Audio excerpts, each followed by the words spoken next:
हाँ, यहाँ तक हम लोगों ने स्टेट एंड प्रॉप्स तो देख लिया, ये तो हो गया। अब आगे प्रॉब्लम ये आती कि सर अभी तक हम यही देख रहे थे कि हम क्या होता था, हमको हम यहाँ पे इस index.js के अंदर हम क्या करते थे सर, एक ही कंपोनेंट हम हमेशा मेंशन आउट करते। अगर हमको माई फर्स्ट डॉट क्लास को यूज करना था तो हम माई फर्स्ट डॉट क्लास को मिसप्लेस करते थे, हम एमएसजी यूज कर रहे हैं तो एमएसजी किए, यानी हम एक बार में यहाँ पे एक ही कंपोनेंट को मेंशन कर पाते हैं। तो सर क्या हमको ऐसा ही होगा, हमेशा एक ही कंपोनेंट को मेंशन आउट करेंगे? नहीं, हमारा वो हम एक कंपोनेंट के अंदर मल्टीपल कंपोनेंट को डिस्क्राइब कर सकते हैं। हम एक कंपोनेंट, किसी भी कंपोनेंट के अंदर में मल्टीपल कंपोनेंट को कॉल कर सकते हैं। ऐसी कोई लिमिटेशंस नहीं है कि आपका एक कंपोनेंट एक ही कंपोनेंट को रेंडर करेगा। यानी अगर एक कंपोनेंट है, एक पेरेंट कंपोनेंट एक ही चाइल्ड कंपोनेंट को रेंडर करेगा, नहीं, एक पेरेंट कंपोनेंट आपको अनलिमिटेड चाइल्ड कंपोनेंट को रेंडर कर सकता है, वो अपने अंदर रेंडर कर सकता है, बट उसका क्या है, तरीका अलग है। अगर हम नॉर्मली यहाँ करते हैं, जैसे अभी हम अगर नॉर्मली करते हैं यहाँ देखो तो क्या होगा। अगर हमने नॉर्मली कर दिया, माई, हम ऊपर MSG लिखे हैं और नीचे माई ऐसे करके, और दोनों में अगर हम कॉमा देते हैं तो देखो क्या हो जाएगा, मेरी पेज ब्लैंक हो गई, मेरी पेज ब्लैंक हो गई, क्योंकि हमने कुछ तो गलती किया, रेंडरिंग।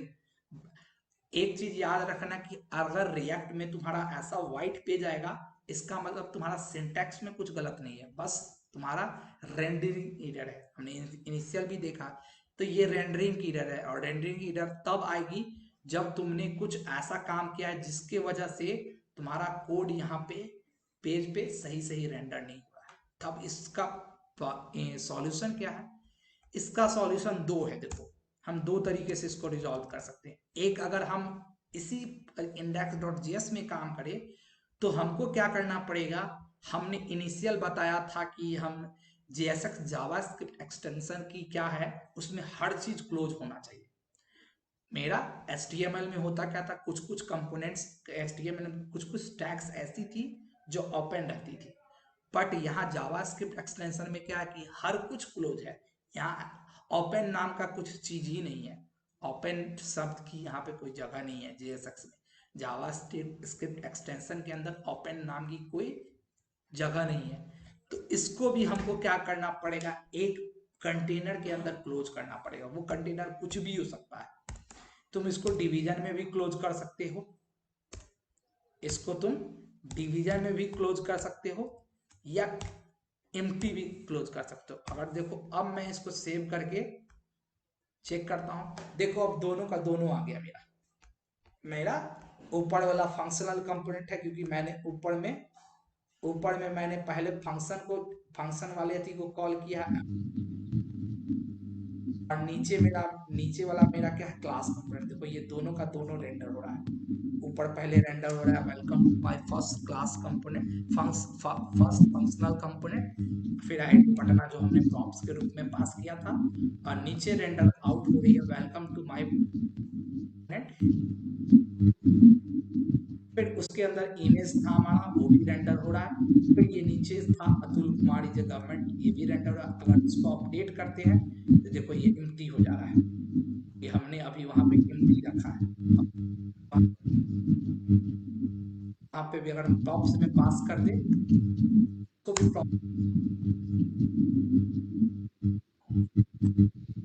IIT तो क्या होगा, हमारा ये है।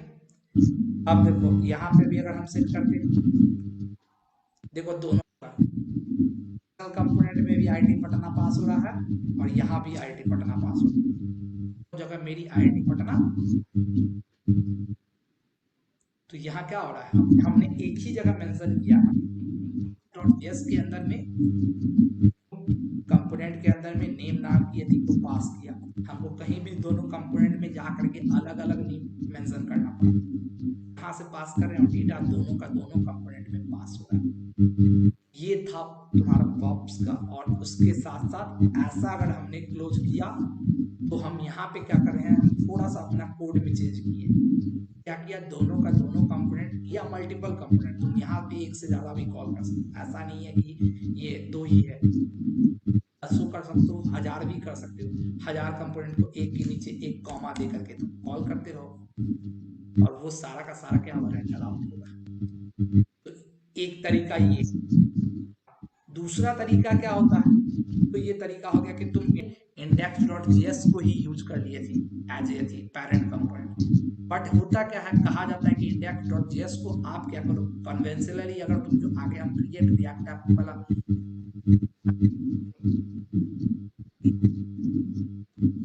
नहीं करने की जरूरत पड़ेगी, हम इजीली अपना रिएक्ट का एप्लीकेशन जस्ट वन क्लिक में .js को सेट करो, index.html को सेट करो, पब्लिक फोल्डर क्रिएट करो, src क्रिएट करो, ये सब करने की जरूरत नहीं है, वो डायरेक्ट हमको सेट कर देगा। बट अभी वो शॉर्टकट हम अवॉइड कर रहे थे। तो दूसरा तरीका क्या है कि हम क्या करते हैं, वहां हम देखेंगे क्या, वहां एक कन्वेंशन है कि हमेशा क्या होता है, एक app.js बनता है, हमेशा क्या होगा, एक फाइल बनता है app.js, तो हम यहाँ सेव कर रहे हैं उसको, और इसको कहाँ सेव कर रहे हैं, इंडेक्स कंपोनेंट के बाहर रख रहे हैं। ये पैरेंट मेरा पैरेंट है, कंपोनेंट के बाहर डायरेक्ट एसआरसी में रख रहे हैं,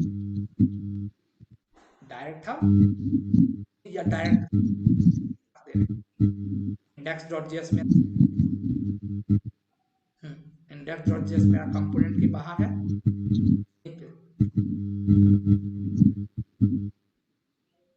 उसको भी हम एसआरसी के अंदर ही रख रहे हैं।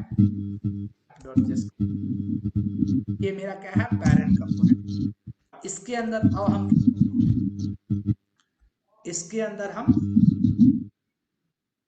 इस index.js से ये दो कोड को हम ला रहे हैं, क्योंकि अब इंपोर्टिंग मेरा वहां होगा, इंपोर्टिंग मेरा यहाँ होगा, app.js के अंदर इंपोर्टिंग होगा। हमने दोनों इंपोर्ट किया, एक और हमको इंपोर्ट करना है रिएक्ट से, इंपोर्ट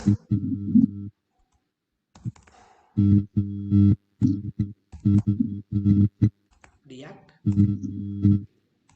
और यहाँ पे तरीके से बना सकते हो इसको, हम फंक्शन कंपोनेंट ही यूज करते हैं, चलो कोई नहीं, क्लास कंपोनेंट थोड़ा कॉम्प्लेक्स है फंक्शन। और उसके बाद हम यहाँ क्या किए, लिखे const app एरो फंक्शन, और यहाँ पे हमारा हो गया रिटर्न, और रिटर्न के अंदर हम क्या कर रहे हैं,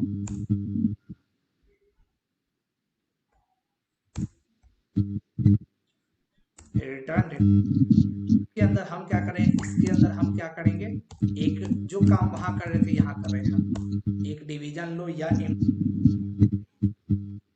कुछ लेना है तो ऐसा छोड़ दो, और इसके अंदर तुम दोनों को कॉल कर दो, ms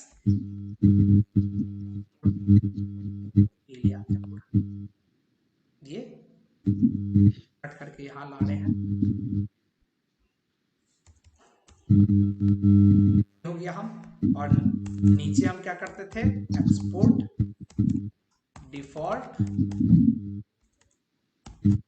ऐप, ये हो गया हमारा, इतना हो गया हमारा इंडेक्स जो पूरा क्लियर हो गया, इसको हम हटा दिए। index.js में हम क्या कर रहे हैं, इंपोर्ट कर रहे हैं ऐप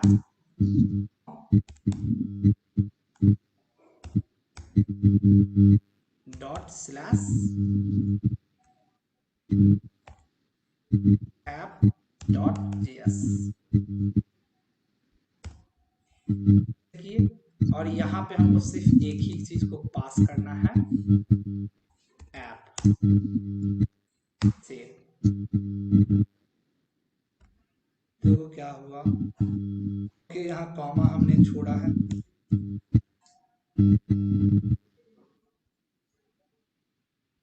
मॉड्यूल नॉट फाउंड, हमने क्या किया था, ऐप को एसआरसी के बाहर बना दिया था, इस कारण वो लोकेट नहीं कर पा रहा था।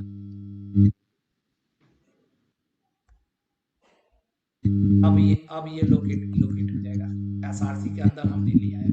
वहां हमने उस टाइम क्या किया था, एसआरसी के बाहर कर दिया था, तो हमको यहाँ क्या करना पड़ता, डबल डॉट लगाना पड़ता। अगर हम यहाँ डबल डॉट,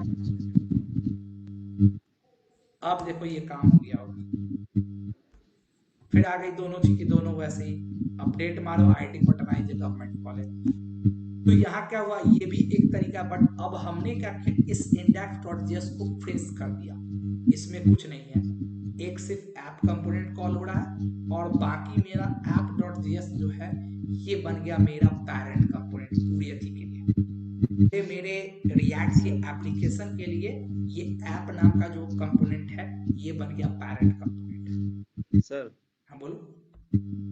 जो लिखे हैं कोई कॉमा, यहीं पे तुम देख रहे हो कि क्या बन रहा है, एक छोटे छोटे छोटे छोटे कंपोनेंट को लेकर के हम क्या कर रहे हैं, पूरा पेज बना रहे हैं। ऐसे ही बनता है पेज। मान लो एक तुम नाम का कंपोनेंट, इसको तुमने यहाँ कॉल कर दिया, फिर एक तुम्हारा मान लो बॉडी है, एक फुटर है, और उन सारे को तुमने एक जगह पे कॉल कर दिया, और जब तुम रेंडर आउट कर रहे हो, तो रेंडर आउट कर, अब होगा क्या, तो मान लो हेडर में चेंज करना है, तो हम क्या करेंगे, सिर्फ हेडर वाले कंपोनेंट में चेंज करेंगे। हम ऐसा नहीं है कि हम हेडर में चेंज करना है, हेडर वाला कंपोनेंट रखेंगे। अगर मान लो यहाँ पे एक कोई है क्या, यहाँ पे फॉर एग्जांपल इस राइट साइड में जहाँ ब्लैंक एरिया है, यहाँ पे मान लो कि हमारा क्या एक नोटिस बार है जो इनिशियली हमको नहीं दिख रहा है, नोटिस बार है जो इनिशियली नहीं दिखना है, तो हम क्या करें, इनिशियली उसको रेंडर नहीं कर रहे हैं, बट हम जब बटन प्रेस करेंगे तो बोल रहा है कि उसको आपको दिखना है, तो बटन प्रेस किए तो वो क्या हुआ, बटन प्रेस पे हम क्या करेंगे, उस कंपोनेंट को कॉल करेंगे और यहाँ पे रेंडर कर देंगे। या फिर एक तरीका दूसरा क्या होगा कि यहाँ पे एक इनिशियली हमारा दिख रहा है क्या, नोटिस बॉक्स, बट हम जब उस पर क्लिक करें तो वो क्या होगा, नोटिस बॉक्स गायब हो जाना चाहिए। तो हम वहां क्या करेंगे, इनिशियली हम नोटिस बॉक्स वाला कंपोनेंट, नोटिस बॉक्स के एक अलग हम कंपोनेंट हमने बना दिया, एक कंपोनेंट है जो नोटिस बॉक्स को दिखा रहा है, और इनिशियली वो विजिबल हो रहा है, और जैसे ही हमने क्लिक किया हम नोटिस वाले बॉक्स वाले कंपोनेंट को अनमाउंट कर देंगे। तो यही तरीका है जिससे क्या होता है, हमारा पेज में बार बार कुछ भी चेंजेस करने पे पेज बार बार लोड नहीं होता है, क्योंकि हम क्या करते हैं, सिर्फ उस कंपोनेंट को हटाते हैं, माउंट अनमाउंट करते हैं जिस कंपोनेंट में हम की हमको चेंज करना है। इस कारण हमारा पूरा का पूरा पेज बार बार लोड नहीं होता, क्योंकि यहाँ क्या होता है, तुम्हारा HTML में तुम्हारा पूरा पेज एक ही फाइल रहता था, HTML के अंदर तुम्हारी पूरी पेज एक फाइल रहती थी, लेकिन यहाँ पे क्या है, तुम्हारी पूरी फाइल मल्टीपल सेक्शंस में बटी हुई है, तो तुम आराम से किसी भी सेक्शन को चेंज कर रहे हो तो सिर्फ उस सेक्शन को अपडेट करना पड़ रहा है, पूरा पेज को अपडेट करने की जरूरत है। तो ये चीज होती है।